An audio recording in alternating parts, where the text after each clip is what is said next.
اللہ کی سلطنت کتنی وسیع ہے، اب برزخ کہاں ہو سکتا ہے؟ صرف غور و فکر، کوئی عقیدہ نہیں۔ بسم اللہ الرحمن الرحیم۔ الحمد للہ رب العالمین، والصلاة والسلام علی سیدنا محمد وعلی آلہ واصحابہ اجمعین۔ السلام علیکم ورحمۃ اللہ وبرکاتہ۔ آج کی گفتگو شروع کرنے سے پہلے ایک نہایت ضروری وضاحت کرنا چاہتا ہوں۔ اس ویڈیو میں جو باتیں قرآن مجید اور صحیح احادیث سے ثابت ہیں وہی ہمارا عقیدہ ہیں، اور انہی پر ہمارا کامل ایمان ہے، نہ ہم ان میں کوئی اضافہ کرتے ہیں نہ کوئی کمی۔ البتہ آج کی گفتگو کا ایک حصہ ایسا ہوگا جو صرف غور و فکر پر مبنی ہے۔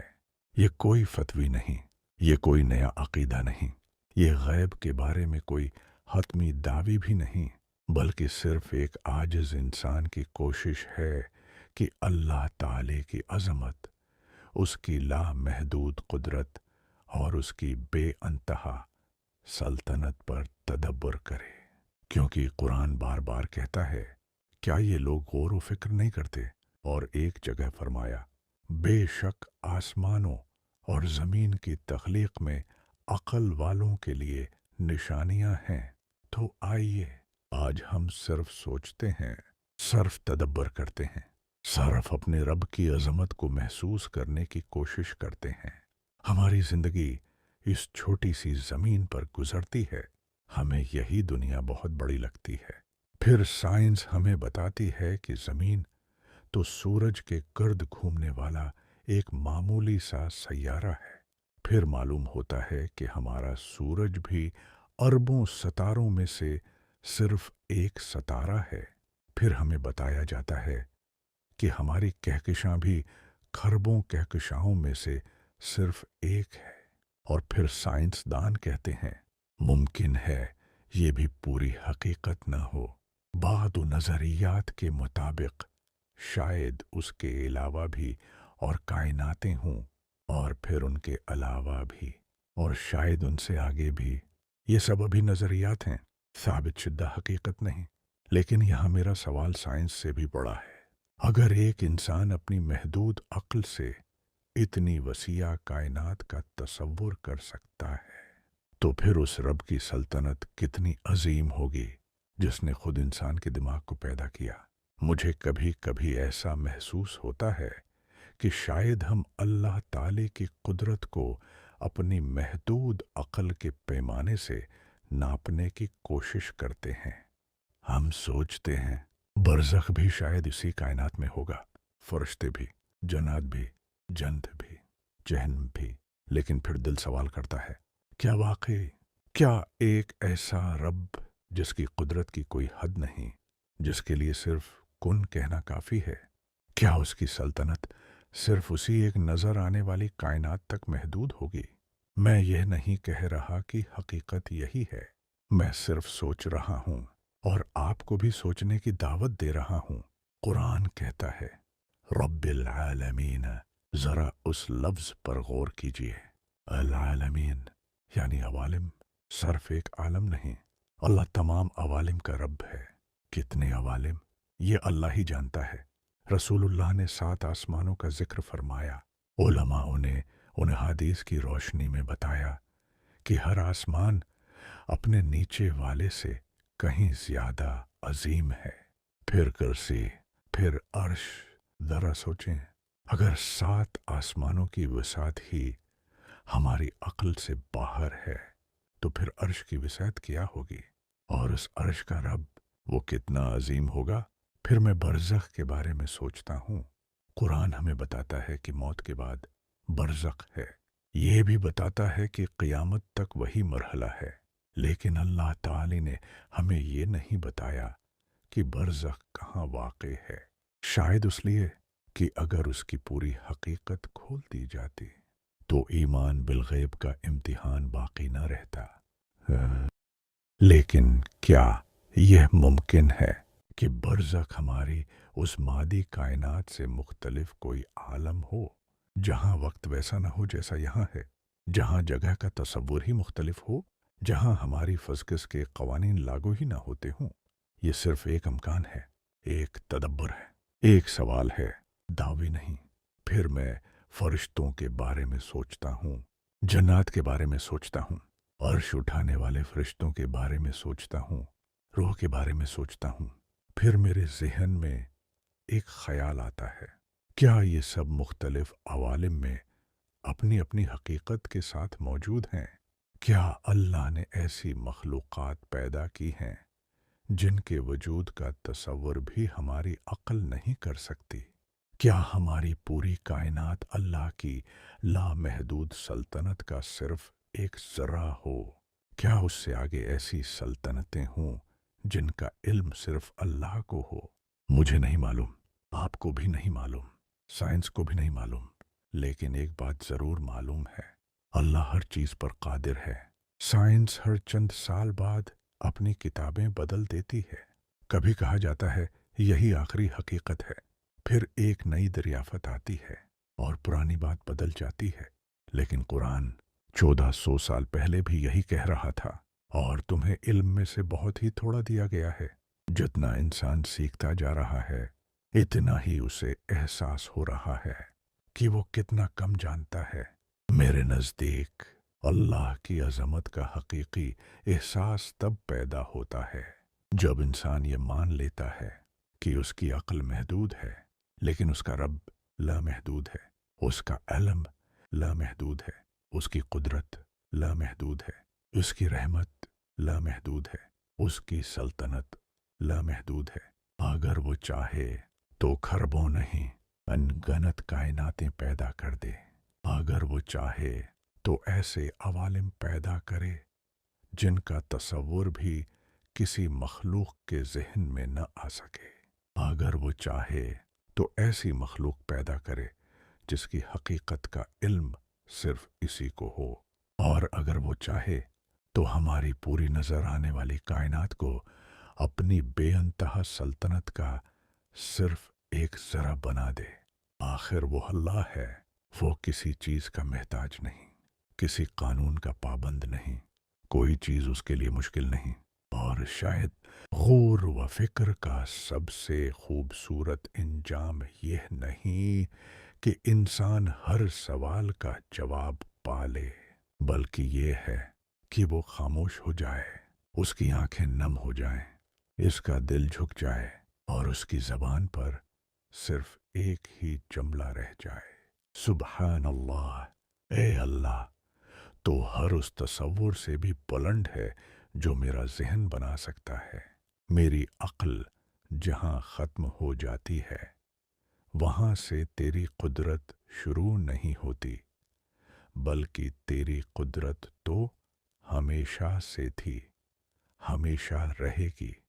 और मेरी हर सोच, हर तसव्वुर और हर तख़य्युल से कहीं बुलंद है। ए रब्बुल आलमीन, हमें अपनी अज़मत पहचानने वाला दिल अता फरमा, हमें तदब्बुर करने वाली अक्ल अता फरमा, और हमें ऐसा ईमान अता फरमा जो हर नई दरियाफत के साथ मज़ीद मजबूत होता जाए, कमज़ोर न हो। आमीन या रब्बुल आलमीन। अगर वक्त भी अल्लाह की मखलूक है, तो बरज़ख में वक्त की हकीकत क्या हो सकती है? एक दावत तदब्बर। बिस्मिल्लाहिर्रहमानिर्रहीम। अल्हम्दुलिल्लाह रब्बिल आलमीन, वस्सलातु वस्सलामु अला सय्यिदना मुहम्मद व अली आला व असहाबा अजमईन। अस्सलामु अलैकुम व रहमतुल्लाह व बरकातहू। आज की गुफ्तगू शुरू करने से पहले एक निहायत अहम वजाहत करना चाहता हूँ। ये वीडियो किसी नए अकीदे को बयान करने के लिए नहीं है। हमारा अकीदा वही है जो कुरान मजीद और सहीह अहादीस से साबित है। आज हम सिर्फ गौर व फिक्र करेंगे। कुरान बार बार इंसान को दावत देता है कि वो अल्लाह की निशानियों में तदब्बर करे, आसमानों की तख्लीक में गौर करे और अपनी अक्ल को इस्तेमाल करे। इसी दावत पर अमल करते हुए आज हम एक सवाल पर सोचेंगे। अगर वक्त भी अल्लाह की मखलूक है तो क्या बरज़ख में वक्त भी हमारी दुनिया जैसा होगा? हम सब समझते हैं कि वक्त हमेशा से था, लेकिन हकीकत क्या है? नहीं, वक्त हमेशा से नहीं था, सिर्फ अल्लाह हमेशा से है। वक्त भी अल्लाह की मखलूक है। जब अल्लाह ने उस कायनात को पैदा किया, इसी के साथ वक्त भी पैदा हुआ। यानी एक लम्हा ऐसा भी था जब न सूरज था, न चांद था, न दिन था, न रात थी, न सेकंड थे, न साल थे, सिर्फ अल्लाह था। जरा सोचे, जिस रब ने वक्त को पैदा किया, क्या वो वक्त का पाबंद हो सकता है? हरगिज़ नहीं। अल्लाह वक्त के अंदर नहीं रहता, बल्कि वक्त अल्लाह के हुक्म से चलता है। अब जरा साइंस की तरफ चलते हैं। आइंस्टाइन ने एक हैरानकन बात कही। उन्होंने कहा, वक्त हर जगह एक जैसा नहीं गुजरता। अगर कोई शख्स रोशनी की रफ्तार के करीब सफर करे तो उसके लिए वक्त आहिस्ता गुजरेगा। अगर कोई बहुत ताकतवर कश शकल के करीब हो तो वहां भी वक्त मुख्तलिफ रफ्तार से गुजर सकता है। ये आज साइंस में एक मारूफ हकीकत है। यानी वक्त वो नहीं जो हमें महसूस होता है, वक्त खुद भी बदल सकता है। अब जरा रख कर सोचे, अगर अल्लाह ने अपनी उसी दुनिया में वक्त के मुख्तलिफ अंदाज रखे हैं तो क्या ये नामुमकिन है कि बरज़ख में वक्त की कैफियत हमारी दुनिया से बिल्कुल मुख्तलिफ हो? मैं ये नहीं कह रहा कि यही हकीकत है, मैं सिर्फ गौर व फिक्र कर रहा हूँ। कुरान हमें बताता है कि फरिश्तों के लिए बाज़ मामलात का एक दिन हमारी गिनती के हज़ारों साल के बराबर है। किसी मकाम पर 50,000 साल का जिक्र आता है। उलमा उसकी मुख्तलिफ तफसीरें करते हैं, लेकिन एक बात ज़रूर समझ में आती है, अल्लाह के निज़ाम में वक्त हर जगह एक जैसा नहीं। फिर मैं सोचता हूँ, जब इंसान फौत होता है तो दुनिया वाले कहते हैं वो मर गया, लेकिन कुरान कहता है वो बरज़ख में दाखिल हो गया। फिर सवाल पैदा होता है, अगर बरज़ख में सूरज नहीं, चांद नहीं, ज़मीन नहीं, तो वहाँ वक्त कैसे नापा जाता होगा? क्या वहाँ सुबह होती होगी? क्या वहाँ रात होती होगी? या फिर वक्त का तसव्वुर ही मुख्तलिफ होगा? हम नहीं जानते, लेकिन सोच सकते हैं। मुझे कभी कभी यूं महसूस होता है कि शायद हम वक्त को घड़ी से नापने के आदी हो गए हैं। लेकिन घड़ी वक्त नहीं, घड़ी सिर्फ वक्त को नापने का एक जरिया है। वक्त खुद क्या है? ये सवाल आज भी साइंस के बड़े बड़े दिमागों को हैरान करता है। अब जरा एक और जाविये से सोचते हैं। हम ख्वाब देखते हैं। कभी ऐसा ख्वाब आता है जिसमें लगता है जैसे कई साल गुजर गए, लेकिन जब आंख खुलती है तो सिर्फ 5 मिनट गुजरे होते हैं। ये मिसाल बरज़ख की नहीं, लेकिन ये जरूर बताती है कि वक्त का एहसास हमेशा एक जैसा नहीं होता। फिर मैं सोचता हूँ, जब क़यामत कायम होगी, कुरान बताता है कि बहुत से लोग कहेंगे हम तो सिर्फ एक दिन या दिन के कुछ हिस्से ही ठहरे थे। आखिर ऐसा क्यों होगा? क्या इसलिए कि आखिरत का निज़ाम दुनिया से मुख्तलिफ होगा? अल्लाह ही बेहतर जानता है। और फिर ये सवाल मेरे दिल में आता है, क्या वक्त भी सिर्फ इस कायनात के साथ पैदा हुआ? अगर ऐसा है तो फिर अल्लाह की वो मखलूक़ात जो इस मादी कायनात से मुख्तलिफ अवालिम में हूँ, क्या वो भी वक्त को इसी तरह महसूस करती होंगी, या उनके लिए वक्त की हकीकत ही मुख्तलिफ होगी? मैं नहीं जानता, आप भी नहीं जानते, साइंस भी नहीं जानती, लेकिन एक बात जानता हूँ, अल्लाह जानता है। जितना मैं वक्त के बारे में सोचता हूँ, इतना ही मुझे एहसास होता है कि मैं अल्लाह को नहीं समझ सकता। मैं सिर्फ उसकी अजमत के सामने झुक सकता हूँ। अगर वो चाहे तो एक लम्हे में पूरी कायनात बदल दे। अगर वो चाहे तो हजारों साल एक लम्हे की तरह गुजर जाएं। अगर वो चाहे तो एक लम्हा हजारों साल बन जाए। उसके लिए कुछ भी मुश्किल नहीं, क्योंकि वक्त उसका खालिक नहीं, बल्कि वो वक्त का खालिक है। आखिर में میں یہی کہنا چاہوں گا، غور و فکر انسان کو اللہ سے دور نہیں کرتا۔ اگر وہ عاجزی کے ساتھ کیا جائے تو وہ انسان کو اللہ کے اور قریب لے آتا ہے، کیونکہ ہر سوال کے بعد انسان کو اپنے علم کی کمی محسوس ہوتی ہے، اور ہر نئی دریافت کے بعد اللہ کی عظمت پہلے سے بھی زیادہ بڑی محسوس ہوتی ہے، اور پھر دل خاموش ہو جاتا ہے، زبان رک جاتی ہے، اور آنکھیں نم ہو جاتی ہیں، اور دل سے صرف ایک ہی دعا نکلتی ہے: اے اللہ، تو ہر اس تصور سے بھی بلند ہے جو میرا ذہن بنا سکتا ہے۔ میری عقل کی ایک حد ہے، لیکن تیری قدرت کی کوئی حد نہیں۔ میرا علم محدود ہے، لیکن تیرا علم لامحدود ہے۔